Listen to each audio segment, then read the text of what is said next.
मेरे गांव का रिवाज था कि एक औरत की शादी ससुराल के सारे भाइयों से होती है। मेरे 5 पति थे और सभी शरीर में बहुत हट्टे कट्टे थे और मैं बिल्कुल दुबली पतली सी। मेरी शादी 6 आदमियों से हो गई थी। उन सभी के साथ हर रात मुझे गुजारनी होती थी। मेरे 6 पति बारी बारी मेरे साथ सुहागरात मनाने आए। उसके बाद जो हुआ उसे देखकर आपके रोंगटे खड़े हो जाएंगे। मैं एक ऐसे गांव में रहती थी जहां पर सभी भाइयों की शादी एक ही लड़की से कर दी जाती थी। अब चाहे वो भाई 2 हो या 10, शादी एक ही लड़की से होगी। मेरी माँ भी 4 आदमियों की अकेली पत्नी थी। मेरे पापा, मेरे ताऊजी और मेरे 2 चाचा, वो सभी लोग हर रात मेरी माँ के कमरे में आया जाया करते थे। ये सब कुछ मैं बचपन से ही देखती आई थी। अब आज मेरे भाई की शादी होनी थी तो मैं इस बात से अनजान थी कि इस रिवाज को आज भी अपनाया जाता है। अपनी माँ के लिए तो मुझे हमेशा से ये लगा कि पुराने जमाने की बात हो गई, पर अब तो लोग ऐसा नहीं करते होंगे। यही सोचकर मैं बहुत खुश थी कि मेरे चारों भाइयों की शादी एक ही दिन हो रही है और मेरे घर में भाभी आने वाली है। हमारे यहाँ लड़कियां शादियों में नहीं जाती, तो मैं बेसब्री से अपने भाभीयों का इंतजार घर पर ही कर रही थी।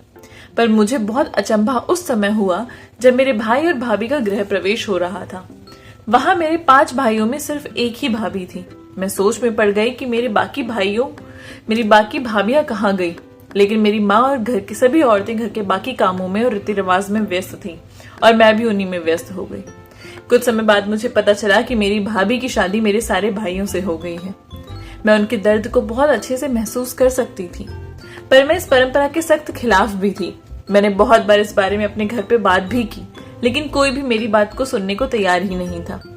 मेरे भाई मेरी भाभी के कमरे में बारी बारी जाते थे, लेकिन इन सब बातों में मेरा बोलना सही नहीं था। ये बात उस समय की है जब पढ़ाई लिखाई पर उतना ज्यादा ध्यान नहीं दिया जाता था और लड़कियों की पढ़ाई लिखाई पर तो बिल्कुल भी नहीं। कुछ समय निकलने के बाद मेरी एक दोस्त की बहन की शादी थी। उसके पापा और मेरे पापा बहुत अच्छे दोस्त भी थे।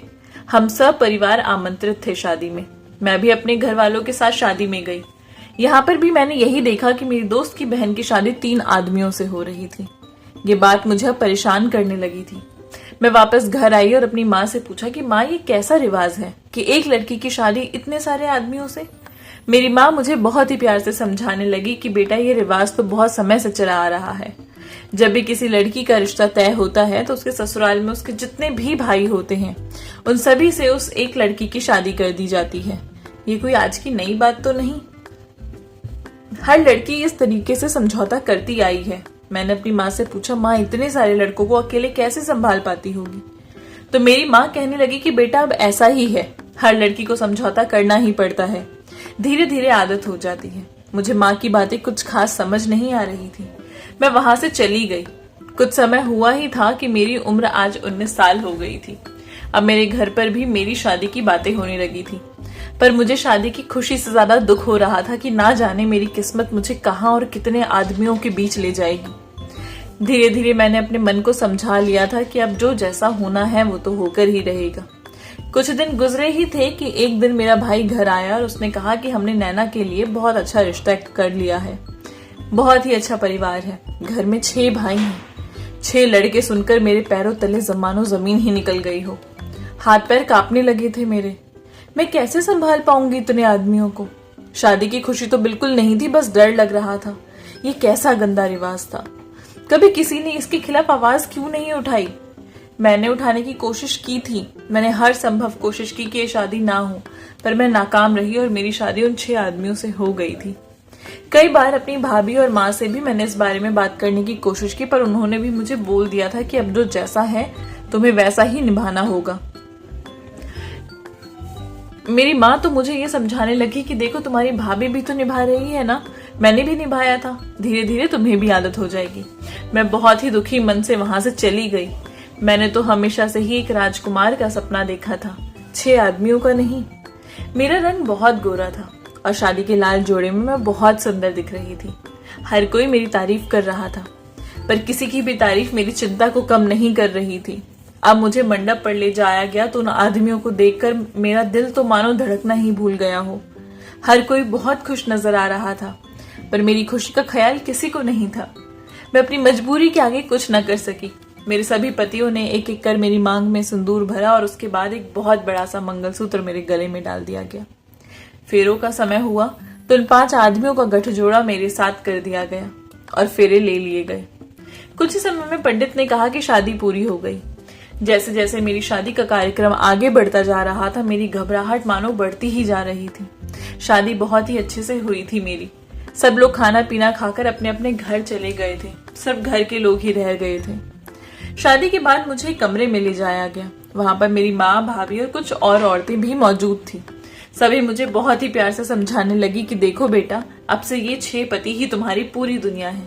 तुम कभी भी इनमें से किसी को निराश मत करना, हमेशा सबको खुश रखना, हमारे घर की लाज बचाना। ये सब बातें मुझे अंदर तक झकझोर रही थी। मैं अपने ससुराल नहीं जाना चाहती थी। एक मन तो कर रहा था यहीं से भाग जाऊं। कुछ समय में विदाई का भी टाइम आ गया। सब लोगों ने मिलकर मुझे दुखी मन से मेरे ससुराल के लिए विदा किया। मैं ससुराल पहुंची तो मुझे एक कमरे में बिठा दिया गया और मुझे कुछ खाने के लिए दिया गया था। हर कोई मेरी खूबसूरती की तारीफें करते नहीं थक रहा था। हर तरफ मेरे बारे में ही बात हो रही थी कि बहुत ही सुंदर बहू है। पर ये सब तारीफ मेरे डर को कम करने के लिए काफी नहीं थी। मुझे तो सिर्फ चिंता सताई जा रही थी। धीरे धीरे रात भी हो गई और मुझे कमरे में ले जाया गया, जो कमरा पूरे तरीके से फूलों से सजा हुआ और सुंदर मोमबत्तियों से महकता हुआ नजर आ रहा था। बिस्तर पर मुझे मेरे चेहरे को ढककर बिठा दिया गया। कुछ समय बाद मेरे सबसे बड़े पति आए। उन्होंने मेरे साथ सुहागरात मनाई और धीरे धीरे ऐसा करते हुए मेरे 6 पतियों ने उस रात मेरे साथ सुहागरात मनाई थी। किसी ने भी मेरे मन की स्थिति को जानना नहीं चाहा।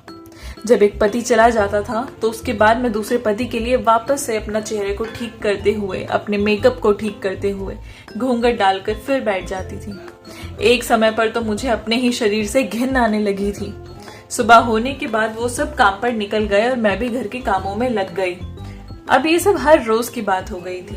हर रात मेरे 6 पति बारी बारी मेरे कमरे में आते और मेरे साथ शारीरिक संबंध बनाते थे। उन सबको लगता था कि जैसे मैं तो कोई मशीन हूं, मुझे दर्द नहीं होता।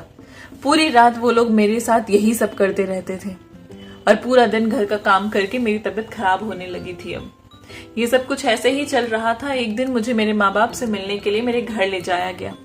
मैंने मौका पाकर अपनी भाभी से सारी बात बताई। मेरी भाभी ने मुझे समझाया और कहा कि मैं तुम्हारे भाइयों से बात करूंगी इस बारे में। कुछ ही समय में मेरे घर वापस आने का समय हो गया और मैं अपने ससुराल वापस आ गई। उधर मेरे भाइयों ने मेरी भाभी की बात को सुनकर मेरी सास को कहा कि नैना बहुत कमजोर है। अगर आपके सारे बेटे हर रोज उसके साथ संबंध बनाएंगे तो वो कैसे झेल पाएगी। आप इसका कोई समाधान निकालिएगा। भाई की बात सुनकर मेरी सास ने अब से मेरे पतियों का दिन बांध दिया था। अब हर रात मेरा सिर्फ एक ही पति मेरे पास रात गुजारने आता था। इससे मैं अपने पतियों को अच्छे तरीके से समझ भी पा रही थी। मेरे सारे पतियों में मेरे सबसे छोटा पति इन सब में अलग था। वो मेरी हर बात का ख्याल रखते थे, हर तकलीफ को बखूबी समझते थे। जब कभी अगर मेरी तबीयत खराब होती थी तो वो मेरा बहुत ध्यान रखते थे। मेरे मूड को भी समझने लगे थे वो। मेरे सबसे छोटे पति का नाम समर था। समर और मुझ में बहुत ज्यादा प्यार बढ़ गया था। हम दोनों एक दूसरे को बहुत प्यार करते थे। समय गुजरता गया। अब समर को मेरे बाकी पतियों का मुझे छूना पसंद नहीं आ रहा था। पर वो कहते भी क्या, बिल्कुल नहीं चाहते थे कि उनके भाइयों में से कोई भी मुझे छुए। लेकिन ना तो मेरी इस घर में चलती थी और ना ही समर की। अब तो मेरे और समर की आपस की बातचीत को देखकर मेरे बाकी पतियों को जलन महसूस होने लगी थी। वो मुझे कहते थे कि तुम जिस तरीके से प्यार समर से करती हो वैसा प्यार हमें क्यों नहीं देती। मैं उन्हें क्या ही बोलती, मैं चुप हो जाती थी। धीरे धीरे मुझे भी बाकी पतियों का छूना पसंद नहीं आता था। मैं बस एक बेजान लाश की तरह वहां पड़ी रहती थी और वो मेरे साथ संबंध बनाकर चले जाते थे। अब वो मेरे पति समर से किलसने भी लगे थे। धीरे धीरे कर इन लोगों ने मुझे मारना पीटना तक शुरू कर दिया था। अब समर के अलावा मेरे जितने भी पति मेरे साथ शारीरिक संबंध बनाते थे तो उन्हें बिल्कुल ध्यान नहीं रहता था कि वो मेरे साथ क्या कर रहे हैं। मैं दर्द से तड़पती रहती थी और पर उन्हें होश नहीं रहता था। ये सब कुछ मेरे पति समर को बिल्कुल भी अच्छा नहीं लग रहा था, लेकिन वो कुछ नहीं कर सकते थे। एक दिन मेरे मायके से निमंत्रण आया कि मेरा भतीजा हुआ है और मेरे भाई भाभी ने मुझे बुलाया है। मेरी सास ने मुझे बुलाया और कहा कि कल तुमको समर अपने मायके छोड़कर आ जाएगा। कुछ दिन तुम वहां रह लेना और उसके बाद वो वही तुम्हें वापस भी ले आएगा। समर के साथ मुझे कुछ और समय मिल जाएगा। ये बात सुनकर मैं बहुत खुश हुई थी। कम से कम बाकी भाइयों से जो किसी जानवर से कम नहीं थे, मुझे उनसे कुछ दिनों का ही सही लेकिन छुटकारा तो मिलेगा। आज की रात समर की ही थी। समर मेरे कमरे में आए। उनको देखते ही मैं धीरे धीरे अपने कपड़े उतारने लगी। तभी उन्होंने आकर मेरा हाथ पकड़ा और मुझे कहा कि तुम आराम से बैठो, मुझे तुमसे कुछ बात करनी है। मुझे कुछ समझ नहीं आ रहा था। तभी समर कहने लगे कि देखो नैना, अब मुझसे तुम्हारी तकलीफ नहीं बर्दाश्त हो रही है, मैं तुम्हें किसी और के साथ नहीं बर्दाश्त कर पा रहा। मैंने कहा पर हम कर भी क्या सकते हैं, हमारे हाथ में कुछ भी नहीं है। अगर मैं आपको सच बताऊं तो मैं भी सिर्फ और सिर्फ आपसे प्यार करती हूँ और सिर्फ आपके साथ ही जिंदगी गुजारना चाहती हूँ। मुझे 6 पति नहीं चाहिए, मुझे सिर्फ आप चाहिए। समर ने मुझे कहा कि मैं तुम्हें कल तुम्हारे मायके छोड़ आऊंगा और उसके बाद सारा इंतजाम करने के बाद जब मैं तुम्हें मायके से लेने आऊंगा तो हम दोनों वहां से कहीं भाग जाएंगे, कहीं दूर जाकर अपना नया घर बसाएंगे जहां सिर्फ तुम और मैं हूं। समर की ये बातें सुनकर मैं बहुत खुश हुई थी क्योंकि मैं उनसे बहुत ज्यादा प्यार करती थी। उस रात समर और मैंने बहुत सारी बातें की। अगली सुबह उठकर मैं अपना बैग लगाया और अपने मायके जाने के लिए निकल गई। मैं और समर बस में बैठ ही रहे थे कि समर को कॉल आया कि उनके दोस्त का बहुत बुरे तरीके से एक्सीडेंट हो गया है। मैंने समर को कहा कि आप अपने दोस्त के पास जाइए, मैं अकेले घर चली जाऊंगी। उन्होंने मुझे कुछ खाने पीने का सामान ला कर दिया और वो मुझे बस में बिठाकर चले गए। अब इसके आगे की कहानी आप मेरी जुबानी नहीं सुन पाएंगे। आगे की इस कहानी आप मेरे पति समर की जुबानी सुने। शाम को नैना के पापा का कॉल आया। उन्होंने मेरी माँ से कहा कि बहन जी क्या हुआ, आपने हमारी बेटी को आज भेजा नहीं। ये बात सुनते ही मेरी माँ के पैरों तले जमीन खिसक गई कि नैना तो सुबह ही बस में बैठ गई थी। ये बात मेरी माँ ने मेरे ससुर को बताई तो नैना के पापा ने कहा कि वो तो घर आए ही नहीं है। हम सबके हाथ पैर फूल गए थे। मेरी माँ ने उसी समय मुझे बुलाया और कहा कि तुम नैना को ठीक बस में तो बिठा कर आए थे, वो अब तक घर क्यों नहीं पहुंची। घर के सभी लोग बहुत परेशान हो गए थे। मुझे भी कुछ समझ नहीं आ रहा था कि आखिर नैना गई कहाँ। अब तो नैना के घर वाले भी हमारे घर आ गए थे। नैना को हर जगह ढूंढा जा रहा था पर वो कहीं नहीं मिल रही थी। हमने पुलिस में कंप्लेंट कर दी। मैं बहुत दुखी था कि मैं तो अब नैना के साथ अपने जीवन की नई शुरुआत करने वाला था, तो ये सब क्या हो गया। खैर हमने जब पुलिस को रिपोर्ट दी उसके कुछ ही घंटे बाद पुलिस ने हमें बताया कि सड़क के किनारे उन्हें नैना की बॉडी मिली है जिसके शरीर पर चाकू से वार किया गया था। नैना के बारे में ये बात सुनकर मैं चीख चीख कर रोने लगा था। आखिर ये सब कैसे हुआ और किसने किया, मेरी नैना को किसने मारा। जैसे ही नैना का शरीर घर लाया गया पूरे घर में चीख पुकार मच गई। ये कोई लूटपाट का मामला लग रहा था क्योंकि नैना जिस समय यहाँ से गई थी उसने बहुत सारे गहने पहने हुए थे, लेकिन उसकी मौत के समय उसके ऊपर कोई भी गहना नहीं था। बहुत खोजबीन पर भी हत्यारा नहीं मिला। अब मेरे पास जीने के अलावा नैना की यादों के अलावा और कुछ नहीं था। एक रात मैं अपने कमरे में नैना के ही ख्यालों में खोया हुआ था कि मुझे बाहर से कुछ खटपट की आवाज आ रही थी। ये आवाज मेरे घर के पीछे वाले दरवाजे की तरफ से आ रही थी। जब मैंने खिड़की से देखा तो मेरे पापा जमीन खोद रहे थे। मैं वहीं छुपकर सब कुछ देख रहा था। जमीन खोदने के बाद उन्होंने जमीन में से एक पोटली निकाली और उसमें से कुछ गहने बाहर निकाले। ये सब देखकर मेरा तो मानो जैसे पूरा सर ही चकरा गया हो। ये तो वही गहने थे जो नैना उस दिन अपने मायके जाते हुए पहन के गई थी। मेरे पापा के पास कहां से आए। मुझे सारा मांजरा समझ आ गया था। मैंने बिना देर किए पुलिस को कॉल किया और उन्हें अपने घर बुला लिया। मैं पुलिस को सारी हकीकत बताई। पुलिस ने मेरे पापा को पकड़ लिया और मेरे पापा मुझे बहुत गुस्से में देख रहे थे, लेकिन पुलिस के थोड़े सख्त लहजे से पूछताछ में उन्होंने सब कुछ बता दिया। उन्होंने कहा कि उस रात मैंने समर और नैना की बातों को सुन लिया था कि वो भागने वाले हैं। मुझे डर था कि उनके भागने के बाद मेरे 5 बेटों का क्या होगा और मेरी इज्जत का क्या होगा। लोग क्या बोलेंगे, मेरी बहू भाग गई। इसलिए मैंने अपने कुछ दोस्तों की मदद से नैना को रास्ते में उतरवाया और मार दिया ताकि वो मेरे बेटे समर के साथ भाग ही ना पाए और ये मामला लूटपाट का लगे। पुलिस ने मेरे पापा को गिरफ्तार कर लिया और उन्हें अपने साथ पुलिस स्टेशन ले गई।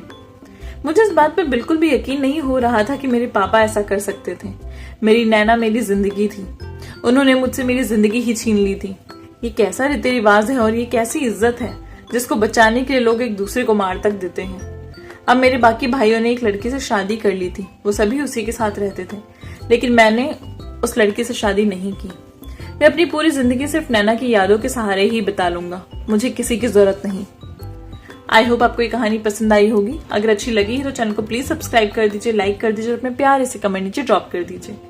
मिलूंगे आपसे नई कहानी के साथ, तब तक के लिए बाय बाय।